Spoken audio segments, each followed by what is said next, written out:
Good evening again. Now we begin tonight with security matters.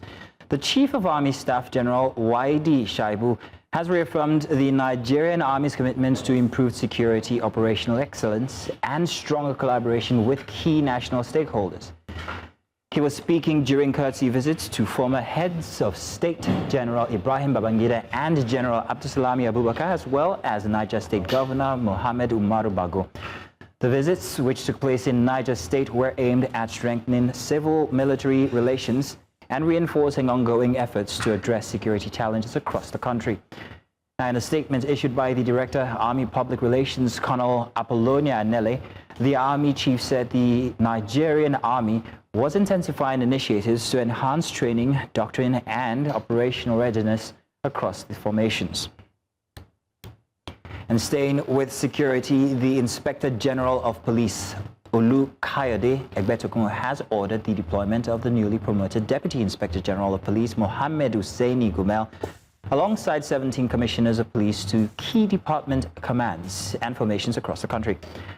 A statement issued by the Force Public Relations Officer, CSP Benjamin Hundeyi, said the deployments are aimed at strengthening operational capacity and boosting service delivery for the Nigerian police force. According to the statements, DIG Gumel has been deployed to Head of Force Intelligence Department. CP Aina Adishola has been posted to the Delta State Police Command.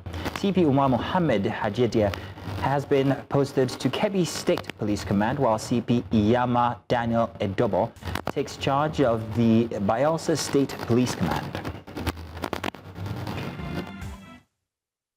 The political row between the Minister of the Federal Capital Territory, Nyesom Wike, and the Rivers State Governor, Siminalayi Fubara, has taken a new turn. Now, some governors of the All Progressives Congress have rallied behind the embattled Fubara to ensure his 2027 re-election bid is materialized against his predecessor's plan. This move, reports says, has reignited the hostilities between Wike and Rivers State Governor. Trouble reportedly started when forces loyal to Wike attempted to back the erstwhile National Secretary of the People's Democratic Party, Samuel Anyao, as the next governor of Imo State without consulting Governor Hope Uzodinma. Meanwhile, the APC National Secretary, Ajibola Bashiru, and Wike on Monday traded words over Rivers politics and the minister's insistence that he would not support Fubara for a second term. Meanwhile, the People's Democratic Party says the All Progressives Congress has no right to criticize Minister of the Federal Capital Territory, Nyesom Wike, for his conduct in Rivers State. The PDP National Publicity Secretary, Ini Ememobong, made the comment in Abuja while responding to a public exchange between Wike and APC National Secretary, Senator Ajibola Basiru. The PDP argued the APC previously indulged Wike for political benefits, but now complains after the situation turned politically difficult, adding that APC must deal with its own choices and consequences. The party also noted that Wike is no longer a member, saying the APC should know this and manage its own political fallout.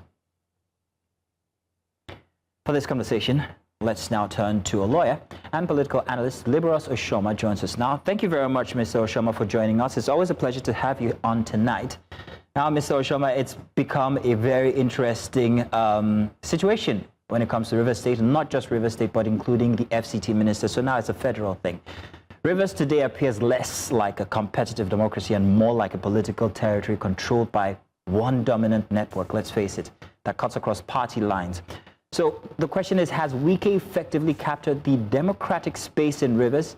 And if so, can elections in the state still be described as genuinely competitive? Thank you, Mazino. And if Wike had captured the democratic space in Rivers State, he would not be complaining. He would not be crying agreement is agreement everywhere and going around as if the campaign has, the ban on campaign has been lifted, you know, permit me to use that phrase. It is obvious that with the way things are, Wike is almost like a drowning man politically in Rivers State. And I say that as advisedly because I don't think he expected that Fubara was going to get the kind of support that he is getting in APC. The moment when Fubara was with him in PDP, he could do and undo. He could deny Fubara the ticket in PDP because he was the lord of the manor in PDP. But now his supporters joined the APC, and Fubara has also joined the APC after visiting Mr. President. So Fubara now is in a different party. Wike can be the leader in a faction of the PDP. The APC has endorsed Fubara as their leader in Rivers State. APC, also the national secretary of the APC, has also said that Wike, not being a member of the APC, cannot dictate what should happen in APC. And if Wike is not careful, we saw this play out before. You remember in Edo State during the administration of Godwin Obaseki, Oshomole was even a party national chairman, and he attempted to deny Godwin Obaseki the ticket of the APC. Obaseki jumped ship, and Obaseki orchestrated his removal as the national chairman the moment he was suspended, through a process that later was discovered to be kangaroo, from his word. So now Fubara is in a different party, Wike is in a different party. Wike can only talk about his party. It is the fact that he's serving in the government of the APC does not make him a member of the APC stricto sensu, because he's not a member. So he really will not be able to determine what happened in Rivers State's APC. He has his supporters the same way Fubara has his own supporters. So it will be difficult for you to say that Wike has captured this political space of Rivers State. If he has captured the political space, he will not be crying foul. He will not be shouting agreement is agreement. You saw Ambode also. Ambode's second term, you didn't see Tinubu shout everywhere agreement is agreement or hold rallies everywhere. But the primaries at the end of the day determine who truly would have a second term. But that's not the case with Rivers. That's why I think Wike is shouting agreement is agreement, and they're holding rallies everywhere. He's almost like a drowning man now. And if care is not taken, he certainly is going to be, Fubara will soon be his godfather. You call him a drowning man. I'm going to ask you a question regarding that, but let's talk about loyalty. We see a situation where institutional loyalty is being replaced by personal loyalty and allegiances. So now we see local government structures, party organs, and even state institutions populated by individuals whose primary allegiance seems to be to one man, and that's Wike, rather than to law or party. So what are the dangers?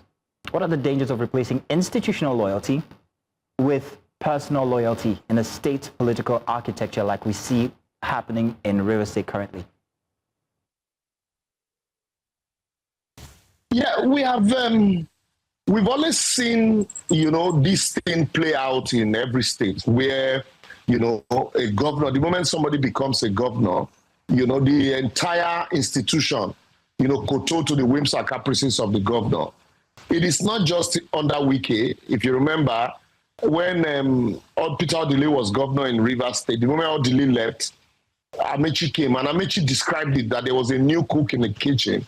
And so the former institution, the former governor should remember that being a new cook in the kitchen, he can only advise when he's called to advise. So in this case, you had a godfather who wants to be larger than life, who wants to still control, the levers of power.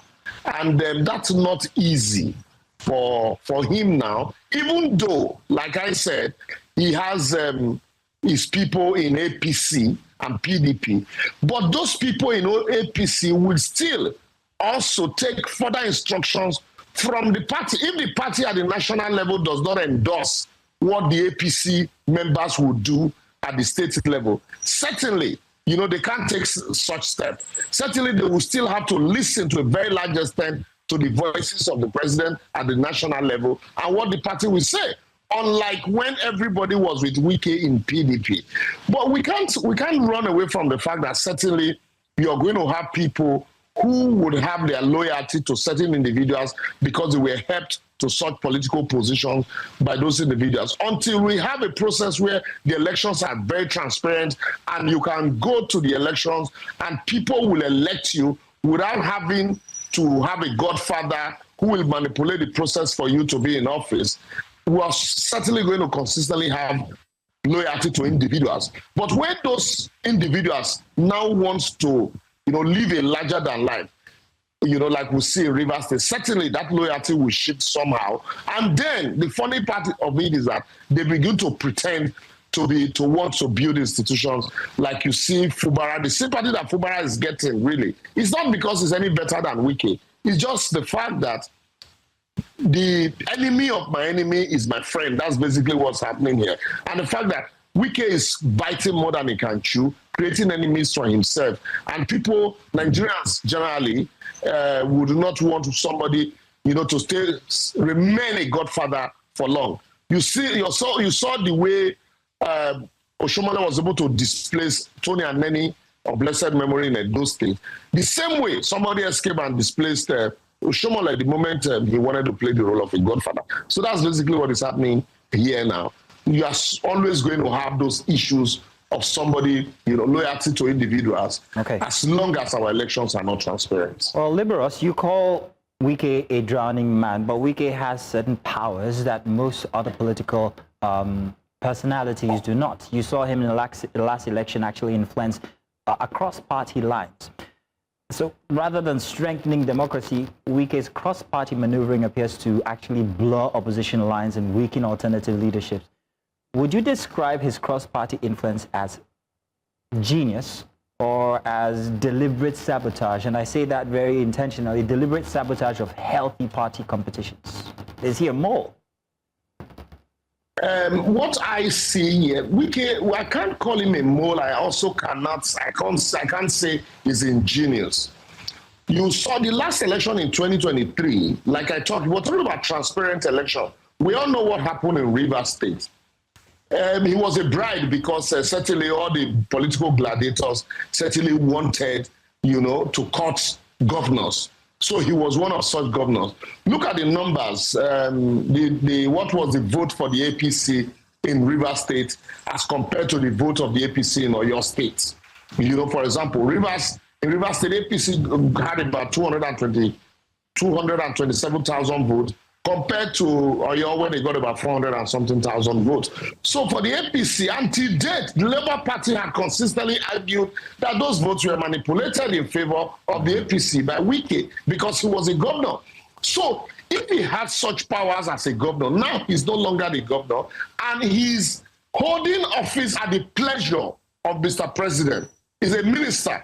The moment Wike is removed as a minister today, I can tell you, this ingenuity or these powers that you think he has will just fizzle out, and they will die a natural death because the powers that he's controlling is because he's still in government at the center.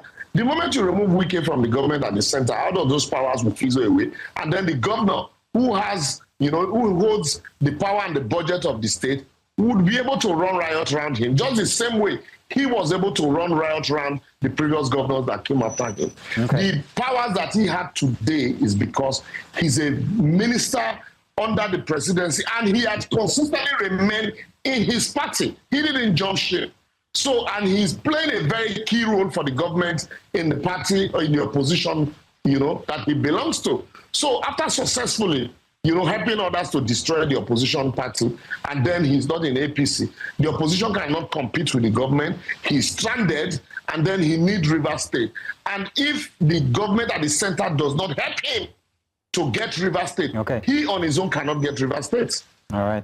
Well, Liberos Oshoma, that's why I said it's not ingenious. Yeah, I get you now. I had one more question, but I have run out of time with you on this session here. But thank you very much for giving us your expert opinion regarding the situation with Wike, Rivers State, and federal power. Thank you. My pleasure. You're welcome. Coming up tonight, President Tinubu appoints first female Director General of Nigerian Law School. That story and more after the break. Do stay with us. Welcome back. You're watching tonight on News Central. A reminder of our top stories. Nigeria Army reaffirms commitments to improved security as police boss orders mass deployment across the country. Rivers State crisis escalates as APC governors back Governor Fubara re-election bid, reigniting supremacy war with Nyesom Wike. And United Nations divided over U.S. invasion of Venezuela and capture of President Nicolas Maduro.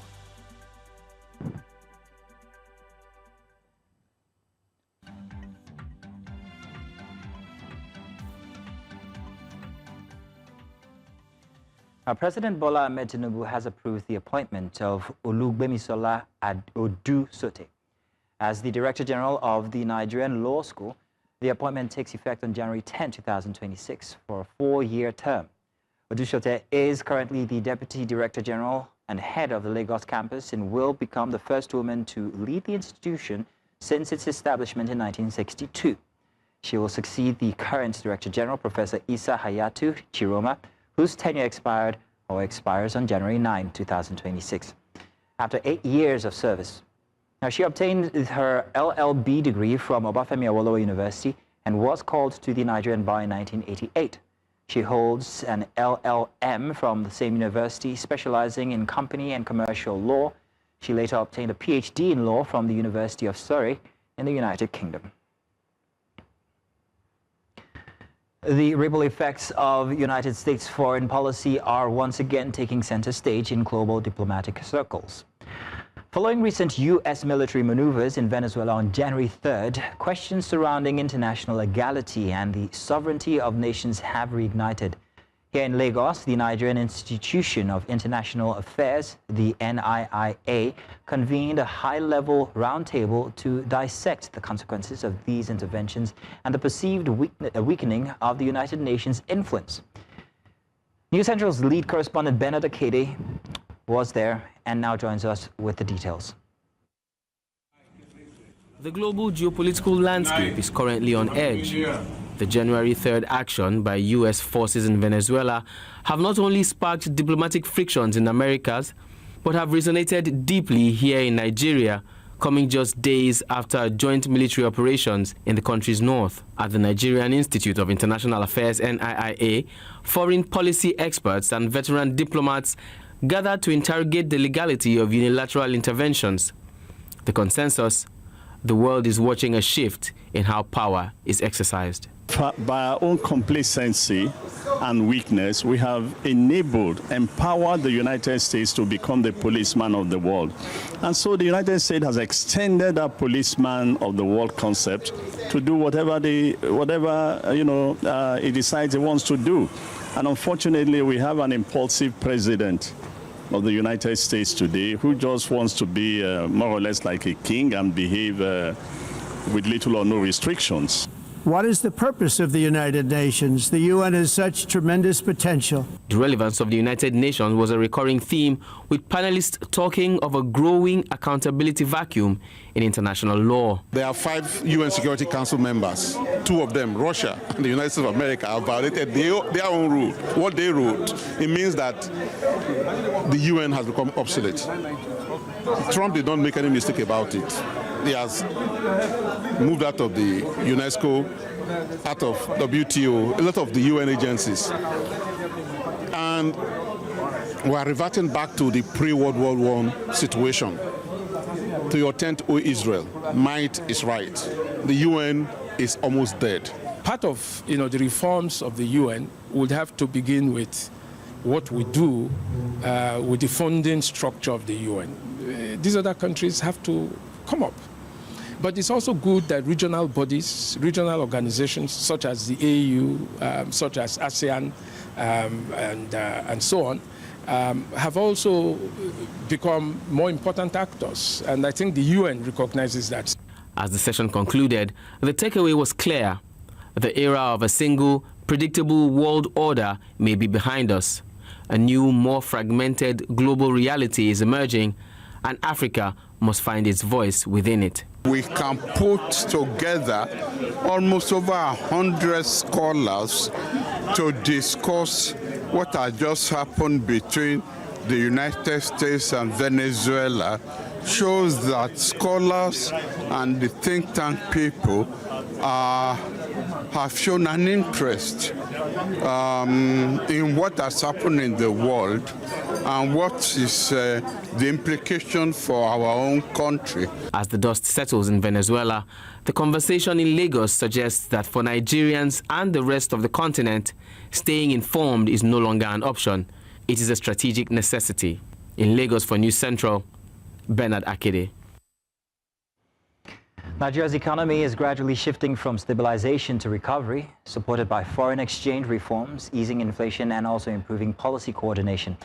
However, at the annual Nigerian Economic Outlook 2026 event hosted by First Bank of Nigeria, stakeholders say growth will be largely defined by credibility, execution, and how players navigate a fragmented global economy.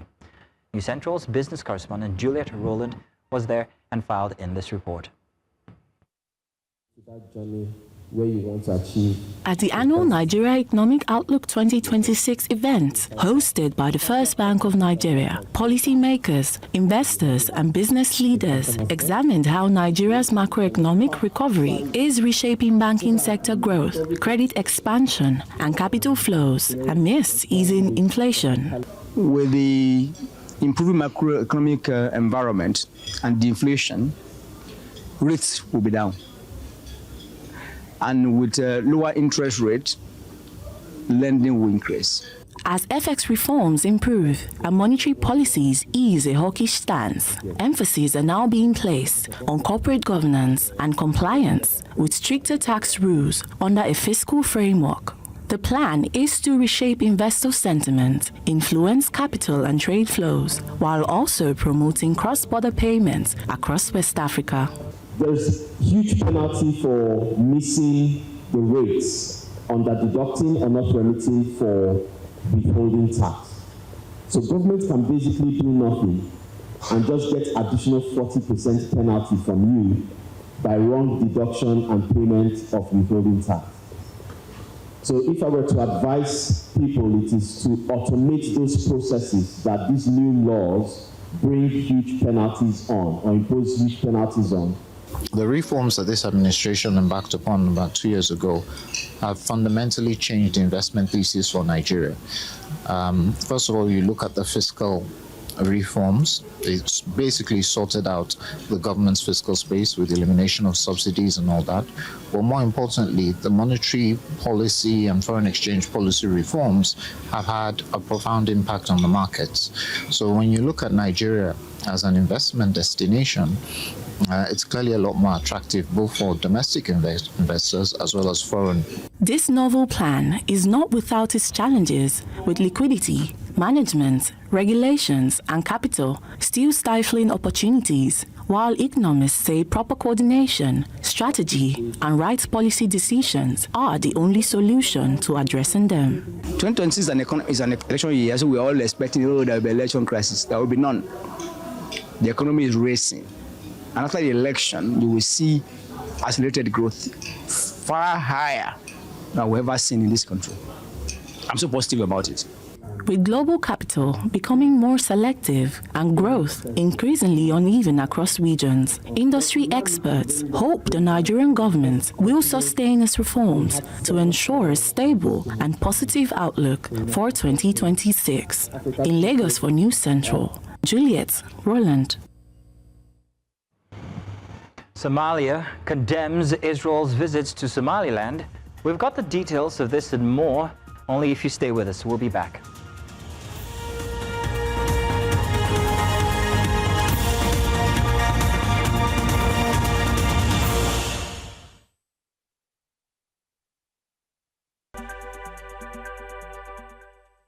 And it's still tonight. Now away from our shore, Somalia has condemned a visit by Israeli officials to Somaliland.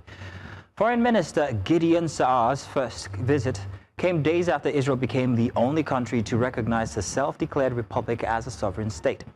Somalia condemned the move as unlawful interference and a violation of its territorial integrity. Also, in a swift reaction on Tuesday, the AU's Political Affairs, Peace and Security Council said Israel's recognition undermines Somalia's territorial integrity and violates continental norms regarding statehood. The UN Security Council was divided during an emergency session over the U.S. capture of Venezuela's President Nicolas Maduro. The emergency meeting followed Washington's removal of Maduro from Caracas, an action that has unsettled governments across Latin America and drawn public diplomatic concern. Several delegations questioned the legality of the operation, while others defended it as a response to alleged criminal conduct by Venezuela's leadership. Joining me now to discuss the ordeal of the Venezuelan president in the hands of the U.S. and the global reactions is an international journalist, Thamsanqa Zhou. Thank you very much for joining us, Thamsanqa. Good to have you here for tonight. Let's take a look at this now. What's going on in the world? What's happening here? The U.S. says it acted to enforce the law. Maduro says he was kidnapped from his home. The U.S. had no permission from its own Congress or the UNSC. Even if the allegations against Maduro are true, does any nation have the right to unilaterally seize a sitting foreign leader, or has the U.S. crossed the very dangerous line here? Well, always good to see you, Mazino, and your viewers as well. So if we start with the reason the post-Second World War order, what is called the rules-based international order, why the UN was set up, why everyone will gather there and respect the UN Charter and what you call the international law that governs how you use force, how you respect borders and sovereignty. It will be a difficult one for any lawyer or international lawyer to argue, but that's not where we are. Politics and international relations and why we have embassies, all that is governed by reality. How do the powers operate? You are talking about the UN Security Council. The reason why they are permanent members of the UN Security Council is because we are not all equal. It's not the case that all UN countries are equal. There are others that have a veto. So in this case, the Americans or Washington as the administration can always tell you that whether there's international law or there isn't, as long as they believe that their interests are threatened, they reserve the right to so act in a way that will protect their rights. So it appears to be what they have done in this case. So I don't think there is any lawyer who would argue otherwise, but the reality is the question that everyone will ask, what are you going to do about it? So in this case, it is the Americans. They've got the power, and they rule the world. So in a way, it's inconsequential to discuss that point. President Maduro will have a way to, in court, he will have his day in court, of course. He will have a very good argument, which could be based on whether the U.S. courts in New York have got jurisdiction, the way that he was, captured and brought forward. But then by that time, I think the calculation in Washington is whatever happens in that court will have been overtaken by political events back in Caracas. So it won't make any difference. If they're going back, the American companies will be having oil by that time. Thamsanqa, many will argue that with the way that he was captured or removed from Venezuela, that the courts might not be, well, it might just be another kangaroo court. But let's leave that aside. Let's talk about the fact that this is the first time that in modern history that a superpower has physically removed a foreign president to stand trial in its own soil. And there's a list of other countries who perhaps could do this as well. So I'm wondering what precedents this sets, and how might other powerful states use this example to justify future interventions when it comes to weaker countries? I'm not so sure we're saying that it's unprecedented. Noriega was similar. He tried to appeal to the Vatican. At that point, it still didn't work. It's not too long ago. It's barely a few decades ago. But he wasn't taken to the United States to stand trial, is the point. This involves a capture of a sovereign leader and taken to foreign soil to stand trial. So if they can do that, why can't Russia go after Zelensky? Why can't whoever go after Netanyahu? With Noriega, something similar was done. But not only that, there are other leaders that have been removed, using a different model where they say, oh, it's the citizens that have actually taken to the streets and caused the toppling of that. But everyone knows behind the scenes who would have been behind that. And those leaders have been taken to countries abroad. They have been, displayed before the courts, and then years later, then they are pardoned, or they are released, or their convictions are quashed. So, but the bottom line in this case is that because the Americans are so powerful, and this clash that the EU or other members of NATO are having with the US to appeal against Greenland and Denmark and all that, we will make a determination of how these things are going to pan out. Whether someone who is against the administration in Colombia probably is next. What happens if Guyana is a different person? What about Brazil? What about Argentina? All those countries that are important regionally to the United States. And of course, the Russians and the Chinese, you spoke about Russia there, Ukraine, China, you might talk about Taiwan. It's difficult to see whether this will be done, because President Trump is not going to be in office for a very long time, given how short the American presidential terms are. But so things could change. By 2030, it will be a totally different world, and these kind of things will not be accepted. But it is highly unlikely that if anyone will reverse this, given the economic interests that the Americans stand to have, especially if they have American companies going into the oil wells in Venezuela, the critical minerals in Ukraine and other places. So it appears to me that even countries like Nigeria, the reason why there will be interest from abroad will be what are the resources that Nigeria is offering, and who then comes to Nigeria's defense, or who is an ally. All that will be determined in the new world post Donald Trump by what can that country offer somebody who wants it.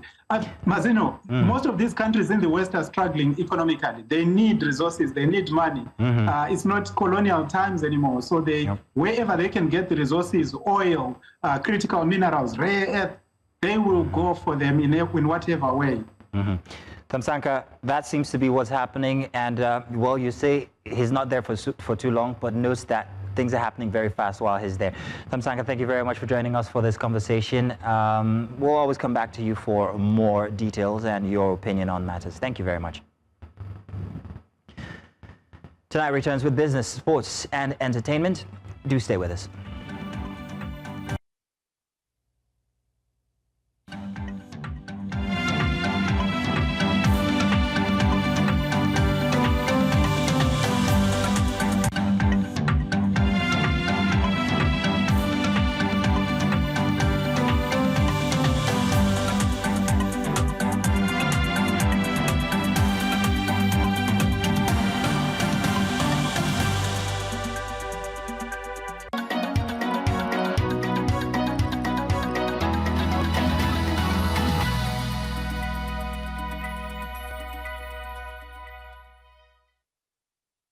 This segment is brought to you by MoneyPoint.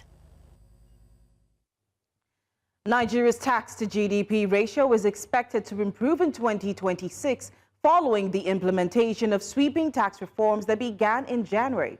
That's according to PricewaterhouseCoopers, PwC.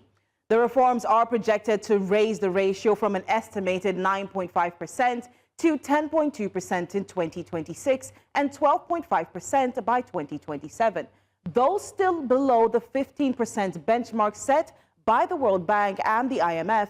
PwC says stronger compliance, digital revenue systems, and better remittance discipline will drive gains. Improved revenues could ease debt pressures, but high debt service costs and a large budget deficit will continue to constrain fiscal space and capital spending execution in 2026.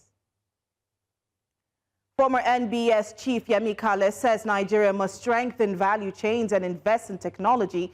human capital and infrastructure to build a real economic resilience. Kale said that Nigeria is structurally diversified, but not productively diversified, noting that growth, it lacks global competitiveness and value addition. He said macroeconomic conditions are improving with easing inflation, more stable FX markets, and rising policy credibility, supporting a stronger 2026 outlook.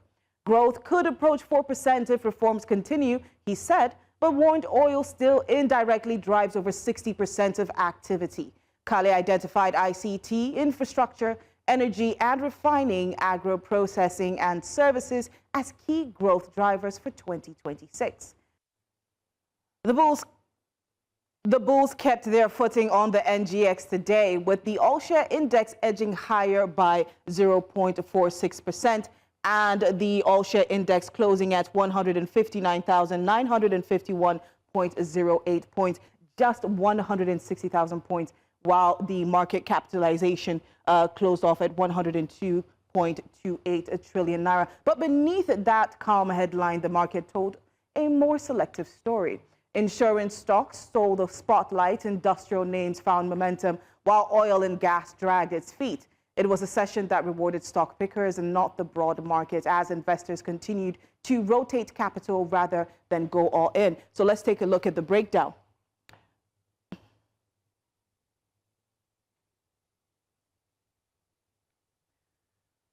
All right, so that's a wrap on the stock market. While today's trade was less about a market-wide rally and more about strategic positioning, sector rotation, selective gains, and cautious exits defined the session. Now, reminded that in this market, conviction matters more than crowd sentiment. The numbers may be green, but the real story is where the money chose to hide. That's all on Business Tonight. My name is Chamun Dabeng.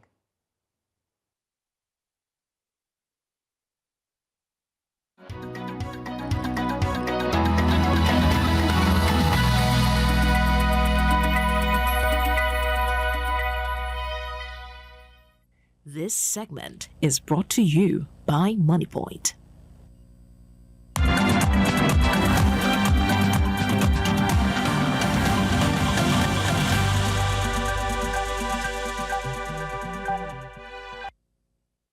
Nigeria's Super Eagles will face the Desert Foxes of Algeria in the quarterfinal of the Africa Cup of Nations in Marrakesh on Saturday, after the North Africans edged the Leopards of the Republic of Congo 1-0 in extra time. A dramatic late strike by substitute Adil Bulbina earned Algeria the win in their round of 16 clash in Rabat.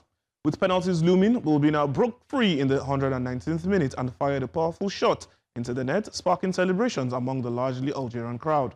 The 2019 champions, unbeaten in the group stage, now face a quarter-final showdown with the Super Eagles in one of the highest-profile fixtures in the history of the tournament.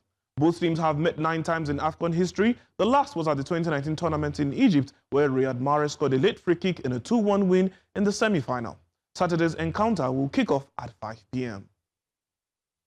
Meanwhile, defending champions Côte d'Ivoire are currently facing West African brothers Burkina Faso for the final quarter-final ticket in Marrakesh. The scoreline at the moment is currently 2-0, if I'm not mistaken. We'll have the live score up on the screen shortly. The winner will face 7-time champions Egypt, who overcame Benin Republic 3-1 in their last 16 tie. That's it right there on your screen. The score is currently 2-0. Now moving over to England. Liam Rossini has confirmed a verbal agreement to become Chelsea's new manager, set to replace Enzo Maresca following his departure on New Year's Day. The 41-year-old is expected to complete the move imminently, ending his spell at Strasbourg, who are also part of the Blue co-ownership group that controls Chelsea. Rossini leaves after guiding French club Strasbourg to 7th in Ligue 1 last season, securing European qualification for the first time in 8 years. His final match was a 1-1 draw at Nice, extending the club's winless league run to 5 games, though they remain 7th domestically and top of their Conference League group. He is set to bring key members of his Strasbourg backroom staff to Stamford Bridge. Chelsea currently sits 5th in the Premier League under caretaker boss Callum McFarlane. Now wrapping up with some transfer news. Ghanaian forward Antoine Semenyo is set to have a medical at Manchester City, and his move is expected to be completed before Saturday. City have agreed to meet Semenyo's £65 million release clause, which must be activated by the 10th of January. The Bournemouth winger is due to have his medical after the Cherries game against Spurs on Wednesday. Semenyo has scored 9 goals and provided 3 assists for Bournemouth this season. His Bournemouth manager, Andoni Iraola, also described the Ghana international as almost impossible to replace. Well, that's it on Sports News Tonight. My name is Okweoluwa Adebari. Up next is Entertainment with Edeo.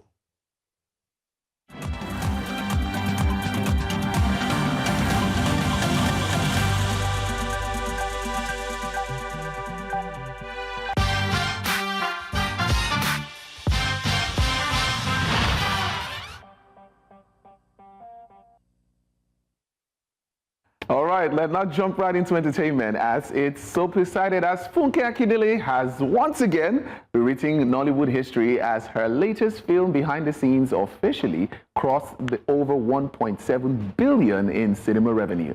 The movie, released during the peak holiday season, has enjoyed massive audience turnout, strong word of mouth, and repeat viewership across major cinema chains nationwide.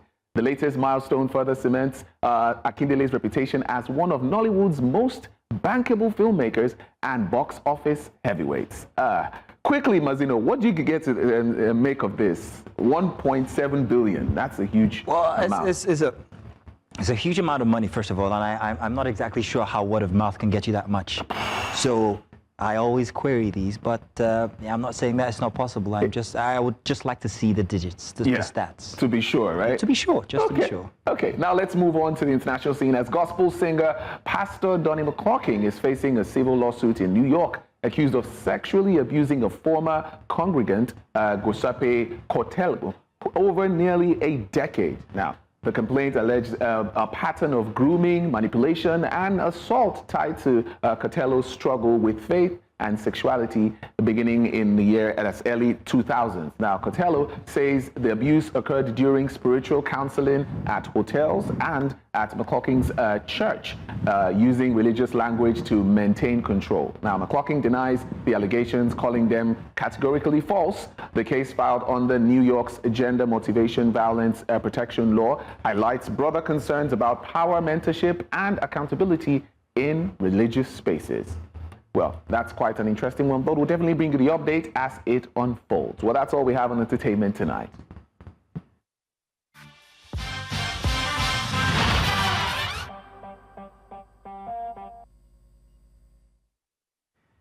And that's all the news for tonight. But before we go, let's take a reminder of the top stories.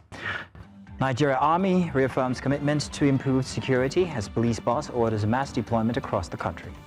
And Rivers State crisis escalates as APC governors back Governor Fubara re-election bid, reigniting supremacy war with Nyesom Wike.